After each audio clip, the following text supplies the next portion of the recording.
Hey guys, got in a very budget-friendly scope here from MidTen. This is their 3 to 9 by 40.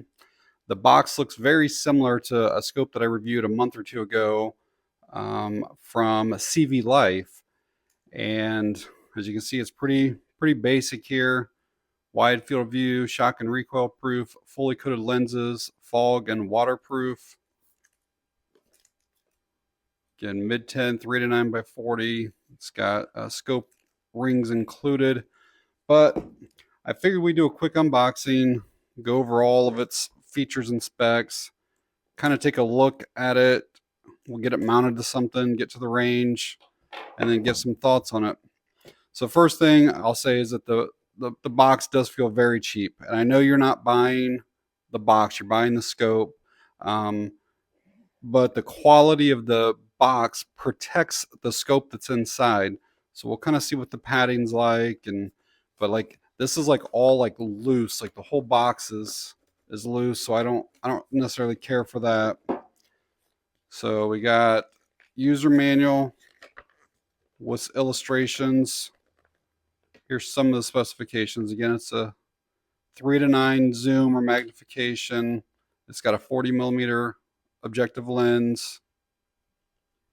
And we'll go over some of this stuff here in a bit too. So there is decent padding in here, padding on the ends, but as you can see, there's nothing protecting that right there other than that lens cover. And again, a flimsy kind of box. So I'd like to see padding on the end there, really on both ends. The sides are pretty protected. All right, so let's pull this thing out of here. And so these are actually wrapped around the ends of the scope here. Kind of got to pull all that stuff off. It's actually pulling the caps off and everything there.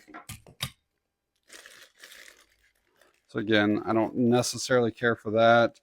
This would probably be better to have like a little like slit in one of the sides so that you could easily pull that off.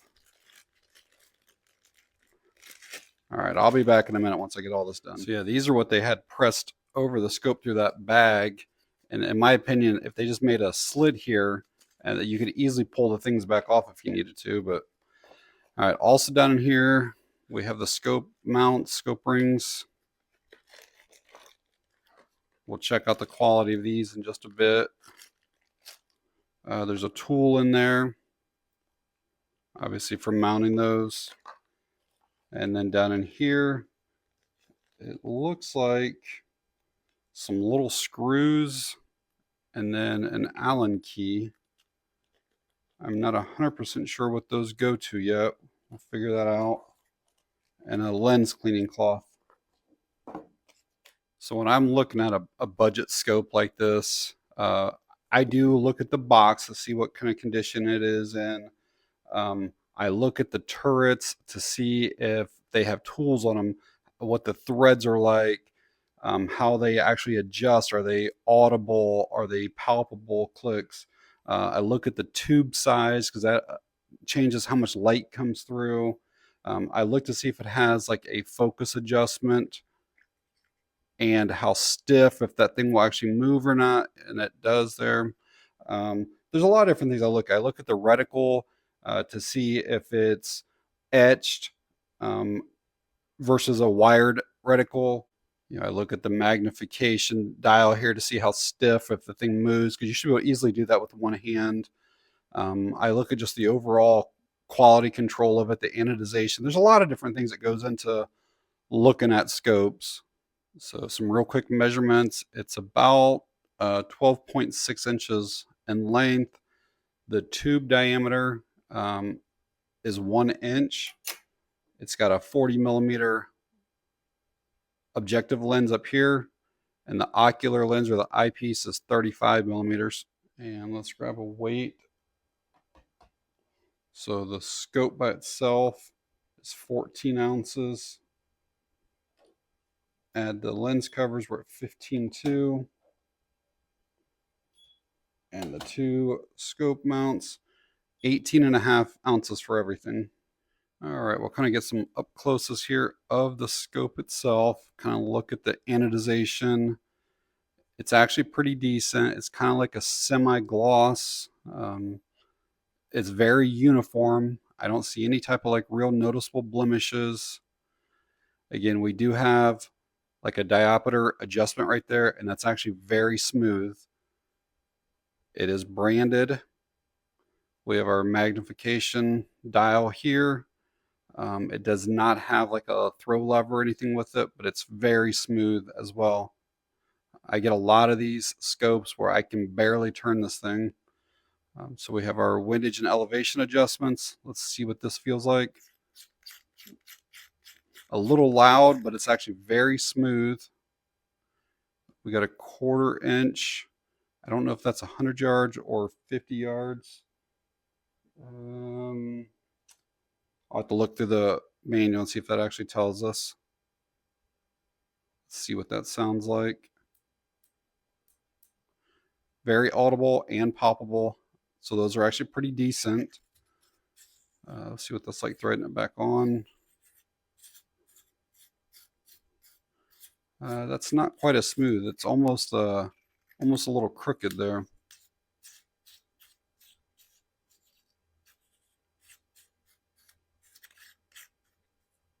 There we go.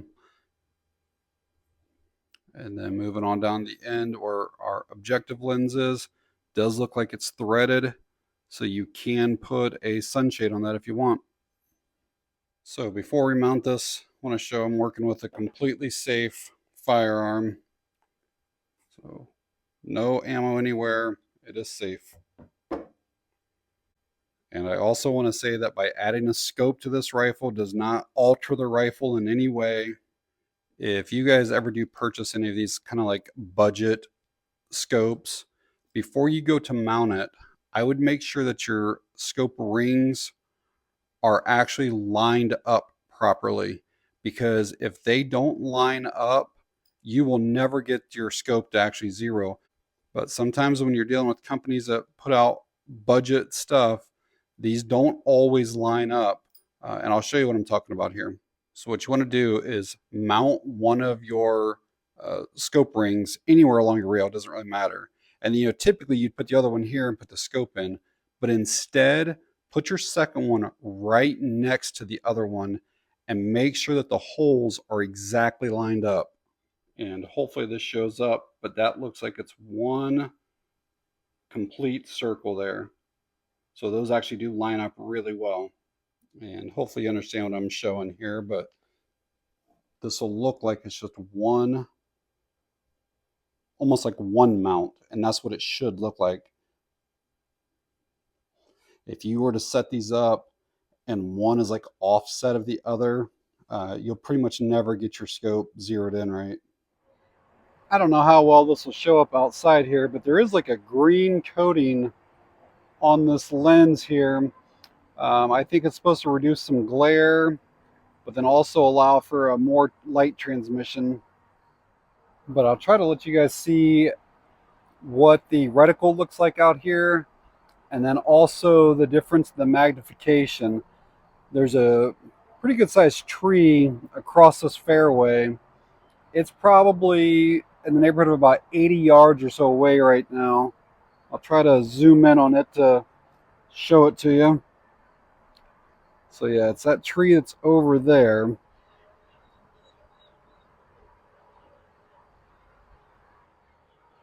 So this here is the 3 times magnification.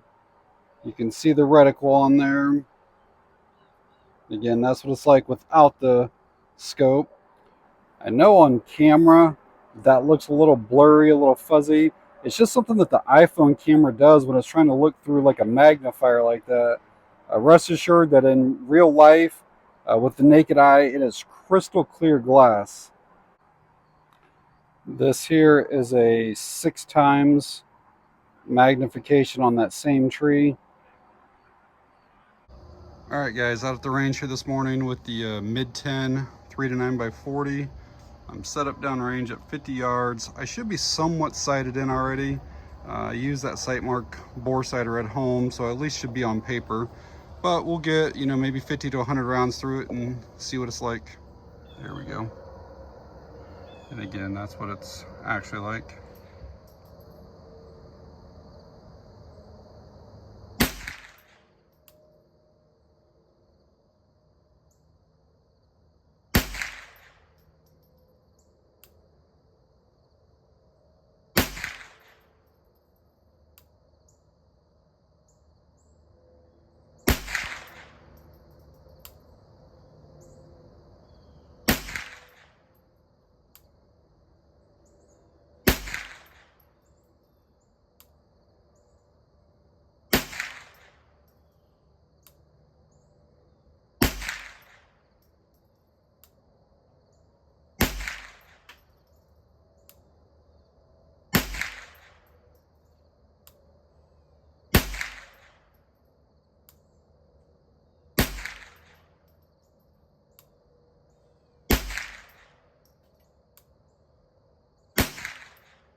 All right, guys, so I actually got out to the range to use this MidTen scope and want to share some thoughts with you.